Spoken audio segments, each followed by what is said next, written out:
you, your God, your church, the afterlife is a lie, death is the end. I do not believe that life is meaningless. But you, sitting there on your overly zealous, righteously pious high horse, your life is meaningless.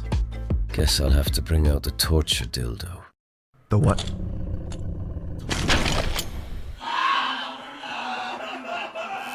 Maturity.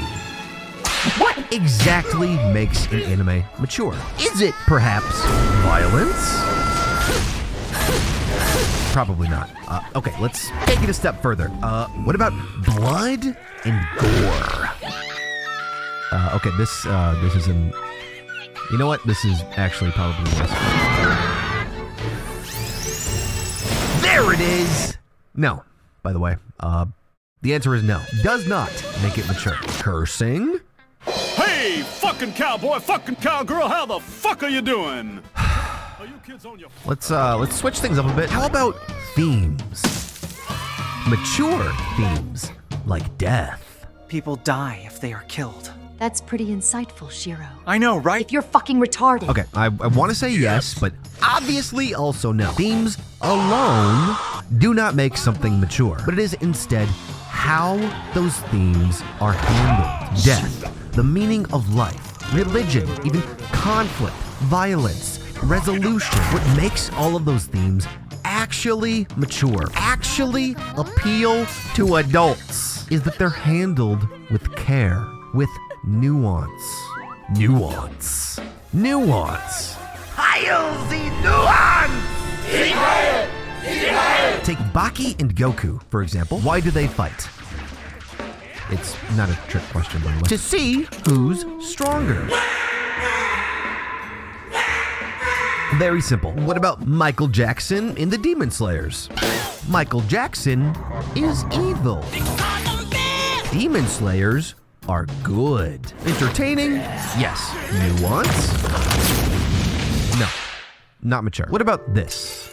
Aqshy and Vidani are researching a theory that could revolutionize the way we view our world. The only issue with the research is that it contrasts the established doctrine of the Catholic Church, which by the way, the church catches wind of Aqshy and Vidani's research and sends their inquisitors to snuff it out as the carriage full of inquisitors draws near. Aqshy must make a decision. Before this research, he has lived his entire life in fear of the ugliness of the world around him, the ugliness of people, and the wrath of God, of the church. But through this research, for once in his miserable, anxiety-riddled life, Aqshy has found something to believe in, something that inspires him, gives him hope, and allows him to view his existence in a positive light, for once. And the church is coming to take that away. So Aqshy makes the decision. If there is anything in his wretched life worth fighting for, worth defending, worth standing up for, this is it. This glimmer of hope that he's found. For that reason, Aqshy takes up his sword in a desperate struggle to give that hope just a chance for the opportunity to escape and survive, even if it means his own damnation. Now that is a conflict that I would deem mature. We're not thinking about who's the strongest or good versus evil. We're carefully considering whether or not something is actually worth fighting for. You starting to get what I mean? A mature story respects its viewers' intelligence. It doesn't just spell everything out like, oh, is that Muhammad Abdul? Yes, I am.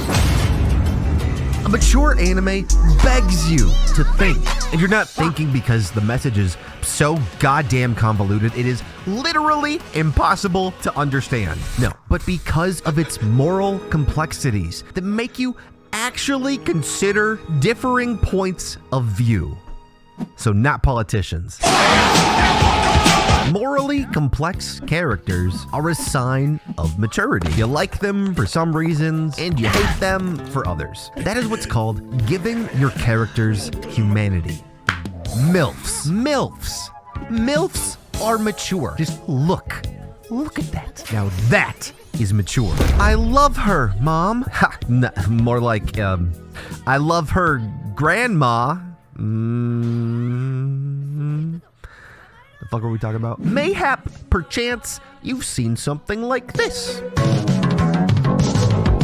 Ah! And they say anime is for kids. Okay, I liked 86, but this perfectly illustrates my point. 86 is not mature. It's a show that kids will point to and say, look, see, there's death, violence, racism, there's lots of racism. See, anime can be mature.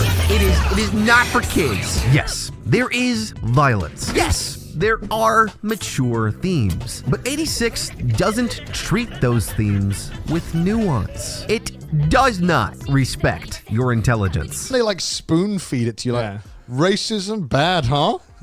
Here comes the airplane. Yeah, it's like, oh, right. Shut up, Connor. You don't know shit about anime. But he is actually right this one time. He is actually. See, 86 is an anime that should not be seen by young children. Vinland Saga, on the other hand, is an anime that was made for adults.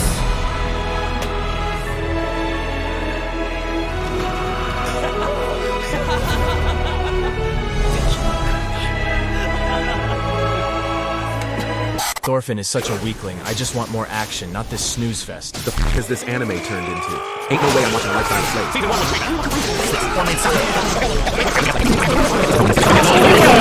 Slave. See, Vinland Saga's second season basically requires a fully developed prefrontal cortex to appreciate. It's not made not for kids, it's made for adults. Do you get what I mean yet? But we're not exactly here to talk about Vinland Saga. We're here to talk about Orb on the movements of the Earth. 6 minutes into the video, and I finally dropped the title. Good job, Cap. Orb is about this kid named Raffle. Copter. He dies. Then there's Akshi and Padani, who we mentioned earlier. They die too. Yolenta, dead. Novak, dead. Draka, dead. Hubert, dead. Schmidt, dead. Gross, dead. Drewer, dead. Osh. Now, you might think that giving away all of these major characters' deaths is kind of a major spoiler, but it's really not. You realize as you watch Orb that it's not about if these characters die, it's about how and why. Some deaths are meant to inspire, while others are just so disgustingly vain, showing how even the greatest inspiration can be twisted into something ugly. Orb is not really about its story. I mean, it's really good, but sure, there's this whole thing about the true form of the cosmos or heliocentrism versus the church, but it doesn't fucking matter. Orb is about finding meaning in life, about how inspiration can find you at any time, come in any form, even crossing periods of history, and how that inspiration can shape your entire life, how it can push you to act in ways you never thought yourself capable of, how inspiration can drive you to challenge the very fabric of reality itself. Or at least that's what I got from it. What meaning will you take from Orb? Thank you to all the patrons, new and old. Thanks for sticking around. Don't mind the scratchy voice, I just went to a party. I did take a break at the beginning of the year, on purpose, because I did not like the direction that I was heading with the channel. Had to reassess values and priorities, and apparently I've been a little bit slow getting back into form, I guess. But now that I feel like I'm good, hopefully you don't mind this different style of ending. I just want a little heart-to-heart for once. Thank you. That's it for now. Thanks for watching, thanks for supporting me, and I'll see you all in the next